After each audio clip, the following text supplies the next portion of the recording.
Pria ini mencolok lubang hidungnya dengan tisu. Ia kemudian bersin. Ingusnya belepotan di muka. Lalu, ia memakai sandal dan keluar. Tapi, ia tersandung dan terguling ke bawah. Pria bodoh ini bernama Park. Ia tampak seperti idiot yang kecerdasannya mentok di usia 5 tahun. Tapi, sebenarnya ia adalah polisi Satgas Korut. 2 tahun lalu, seniornya memerintahkannya menyusup ke Korsel sebagai intel dan melapor balik. Demi melindungi identitas, Park menyamar sebagai idiot. Ia bekerja part-time di warung Bibi May. Bibi May sangat pelit. Gaji Park cuma sedikit karena makan dan tinggal di rumahnya. Tapi, Park betah kerja di sana. 2 tahun berlalu, Park selalu menunggu perintah atasannya. Tapi, tidak ada apapun di pajernya. Demi meyakinkan semua orang kalau dia idiot, Park setiap hari berguling dari lantai 3 ke bawah. Saat buang sampah, ia sengaja menginjak plastik sampai lubang. Bahkan, Park diolok-olok anak desa. Supaya aktingnya kian meyakinkan. Setiap minggu, Park melakukan hal gila. Ia sengaja buang hajat di jalan. Saat ada orang lewat, Park sengaja buang air di tiang listrik. Hari ini, Park kaget sekali. Karena wanita yang ditaksirnya lewat. Rasanya, ia ingin menghilang saja dari muka bumi. Park sangat bosan dan tidak tahu harus menunggu berapa lama lagi. Untung saja, ada Jung si kurir yang mau berteman dengannya. Jung ternyata juga intel Korut, sama seperti Park. Dia sudah 16 tahun tinggal di sini. Ia mengaku sudah terbiasa tinggal di Korsel. Jung bahkan menjadi fans fanatik K-pop. Dibanding dengan Park, hidup Jung jauh lebih bahagia di sini. Karena Park adalah intel, ia rela berperan menjadi apa saja. Satu-satunya harapannya adalah Korea Utara, menjaga ibunya yang sudah tua. Jadi, Park rela menjadi idiot. Malam ini, Park masih latihan di rumah. Tiba-tiba, ada tamu tak diundang datang. Park membuka pintu. Minho langsung menyerangnya tanpa basa-basi. Kekuatan mereka tidak seimbang. Park terpojok karena sudah tidak lama bertarung. Ia agak kewalahan. Untung saja, Park bisa membalikkan keadaan. Mereka pun seri. Minho juga intel Korut. Ia dan Park waktu kecil latihan bersama. Mereka adalah rival abadi sejak kecil. Kali ini, Minho menghampiri Park karena tugas negara. Park sebal mendengarnya, karena ia sudah 2 tahun menganggur. Kenapa Minho datang mengganggunya? Park ingin tahu kebenarannya. Esoknya, Park naik sepeda, dan mengikuti Minho sampai ke ajang audisi. Kini giliran Minho tampil.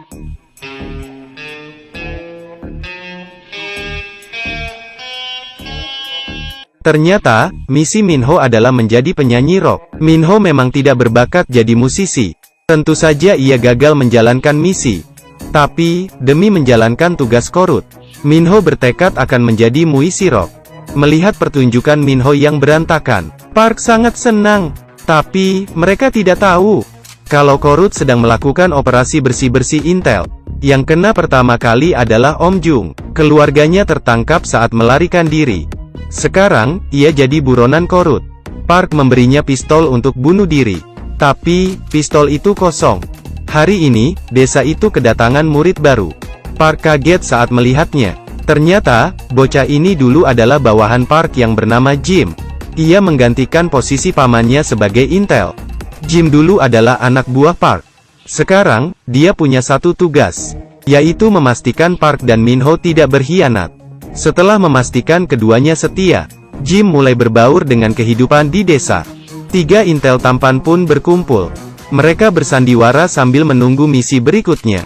Gadis ini memecahkan sebuah telur, dan menghisapnya dengan seksi. Pria-pria di sekelilingnya terpana. Putih telur menetes dari mulutnya. Hidung Park langsung kembang kempis. Ia langsung menjilat tetesan telur itu. Park yang dicap bodoh oleh penduduk desa, sebenarnya adalah Satgas dengan pangkat tertinggi di Korut. Mata-mata yang selevel dengannya ada 2 lagi, yaitu Minho dan Jim. Mereka bertiga sering membantu Bibi May, bahkan ikut arisan di desa. Mereka yang berstatus sebagai intel berdarah dingin. Pada awalnya tidak bisa menerima kebaikan penduduk desa.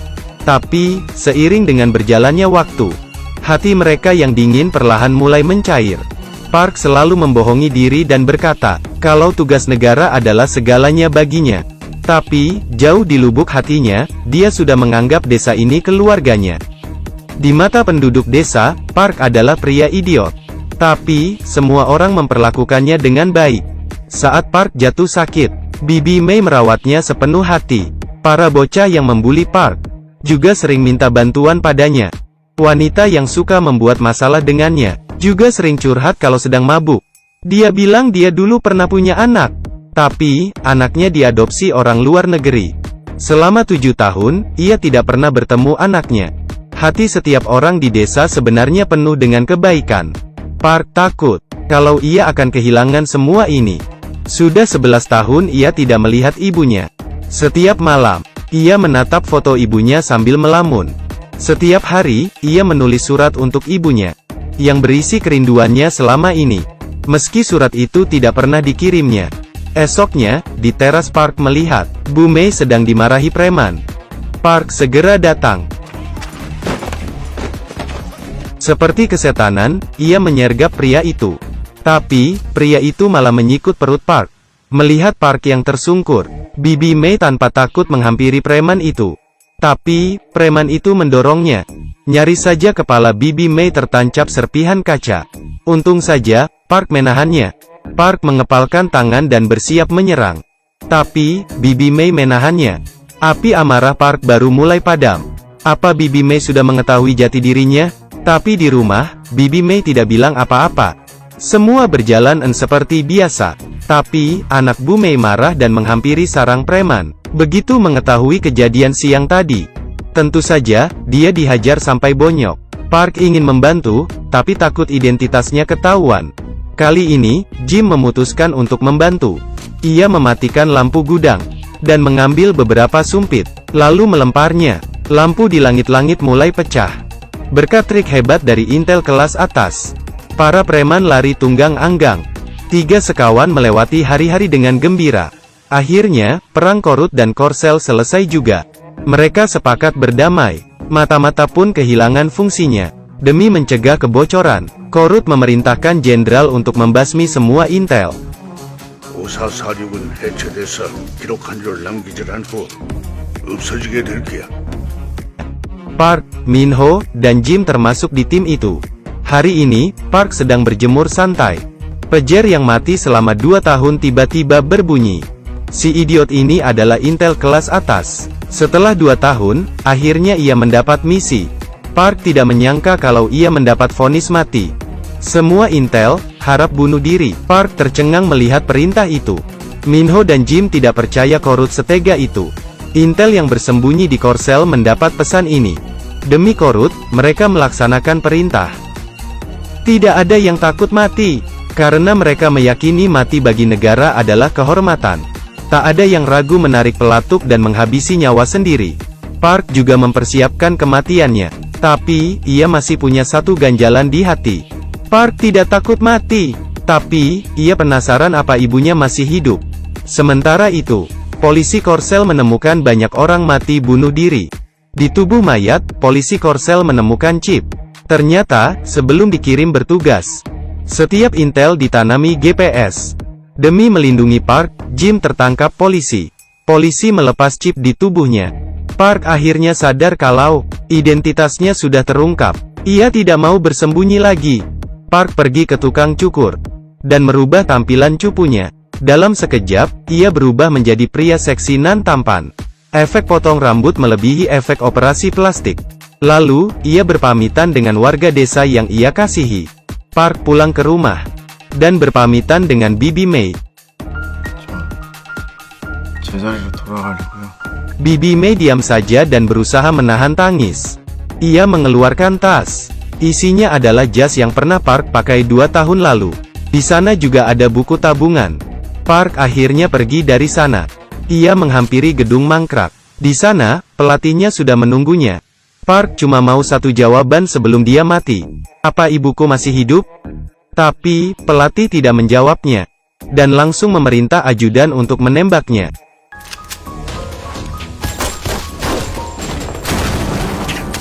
Setelah pertarungan yang sengit, Park menodongkan pistol ke pelatih.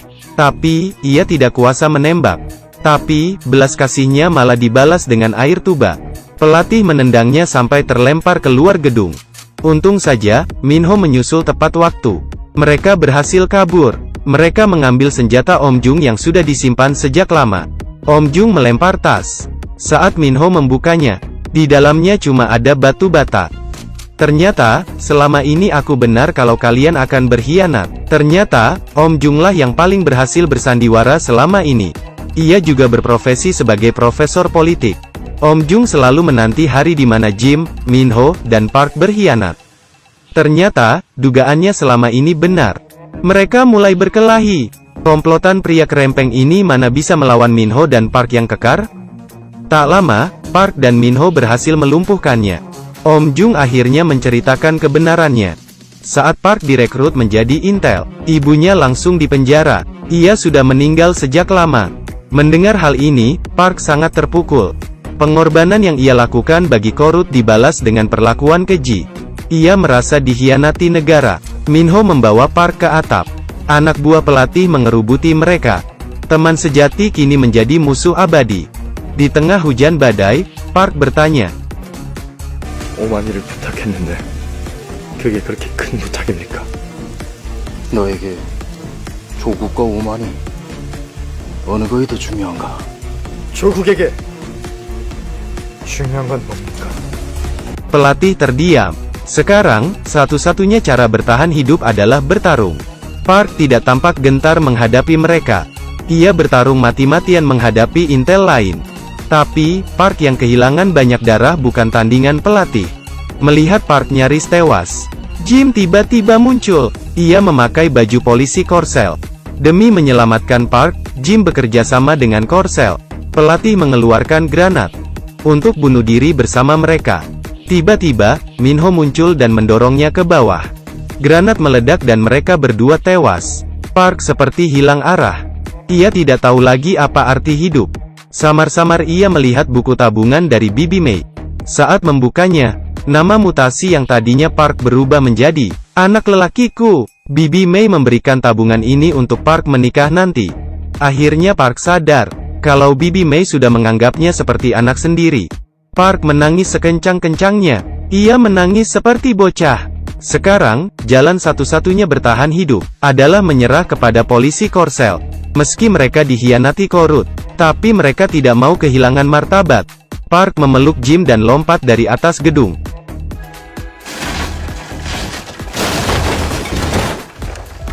Mereka lebih baik mati daripada dianiaya. Musim dingin berikutnya, Bibi Mei berdiri di depan toko seolah menunggu kedatangan Park. Ia selalu berharap Park pulang. Bibi Mei pergi ke tempat pertama dia menemukan Park, dan menggantung foto bersamanya. Ia berharap Park bisa menjenguknya suatu hari. Di balik figura, ia melihat sebaris kata, "Mama, jaga dirimu, ya." Mungkin Park tidak mati, tapi bersembunyi di kejauhan sambil memperhatikan ibunya.